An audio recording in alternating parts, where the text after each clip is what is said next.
Capítulo 6. Num sábado, Jesus estava atravessando uma plantação de trigo. Os seus discípulos começaram a colher e a debulhar espigas e a comer os grãos do trigo.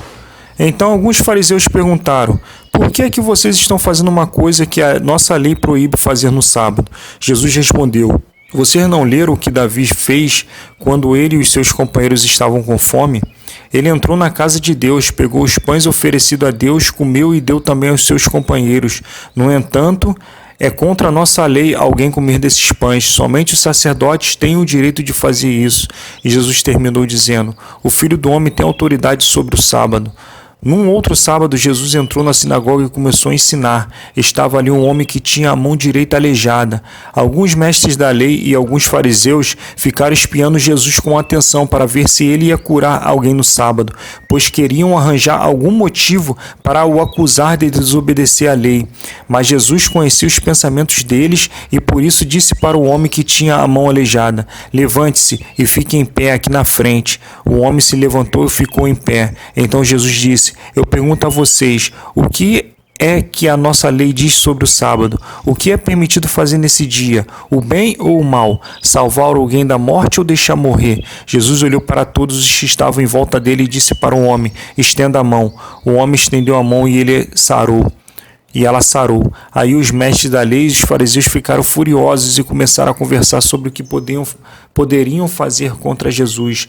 Naquela ocasião, Jesus subiu um monte para orar e passou a noite orando a Deus.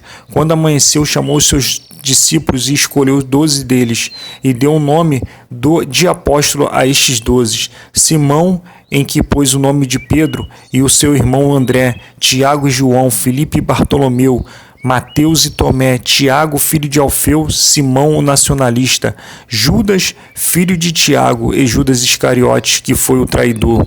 Jesus desceu do monte com eles e parou com muitos dos seus seguidores no lugar plano.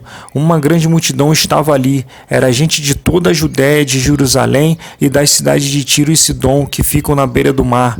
Eles tinham vindo para ouvir Jesus e para serem curados das suas doenças. Os que estavam atormentados por espírito mau também vieram e foram curados.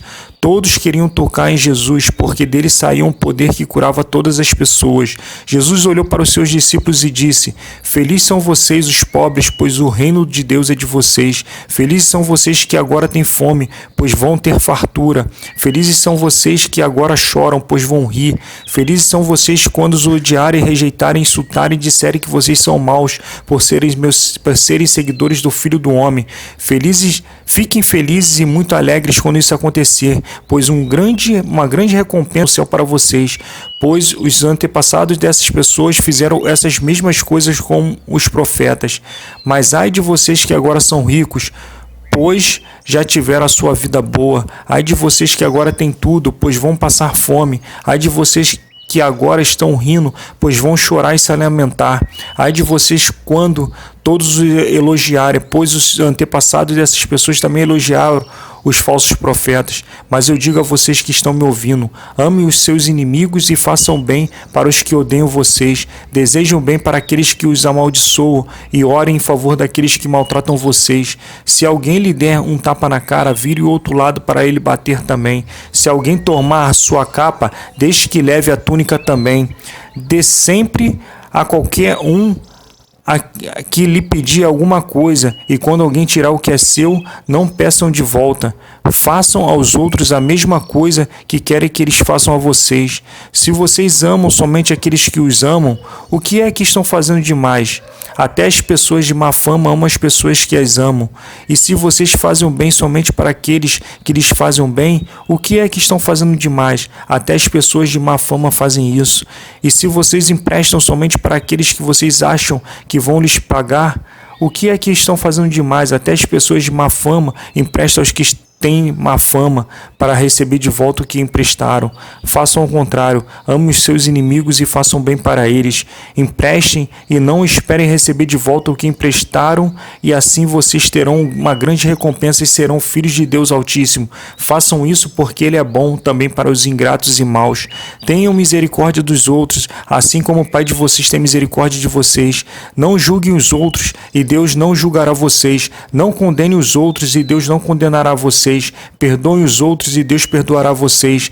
Deem aos outros e Deus dará a vocês. Ele será generoso e as bênçãos que ele lhes dará são tantas que vocês não poderão segurá-las nas suas mãos. A mesma medida que medir os outros, Deus usará para medir vocês. E Jesus fez essas comparações. Um cego não pode guiar outro cego. Se fizer isso, os dois cairão no buraco. Nenhum aluno é mais importante do que o seu professor. Porém, quando tiver terminado os estudos, o aluno ficará igual ao seu professor.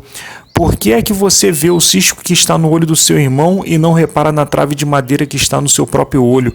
Como é que você pode dizer ao seu irmão, me deixe tirar esse cisco do seu olho, se você não repara na trave que está no seu próprio olho? Hipócrita, tire primeiro a trave que está no seu olho e então poderá ver bem para tirar o cisco que está no olho do seu irmão.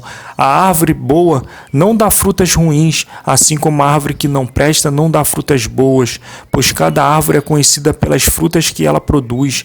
Não é possível colher figos de espinheiros, nem colher uvas de pés de urtiga.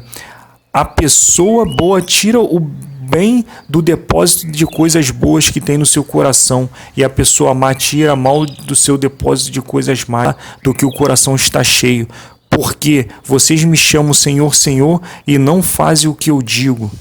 Eu vou mostrar a vocês com quem se parece a pessoa que vem e ouve a minha mensagem e é obediente a ela. Essa pessoa é como um homem que, quando constrói uma casa, cavou bem fundo e pôs o alicerce na rocha. O rio ficou cheio e as águas bateram contra aquela casa, porém ela não se abalou porque havia sido bem construída. Mas quem ouve a minha mensagem e não é obediente a ela é como um homem que constrói uma casa na terra, sem alicerce. Quando a água bateu contra aquela casa, ela caiu logo e ficou totalmente destruída.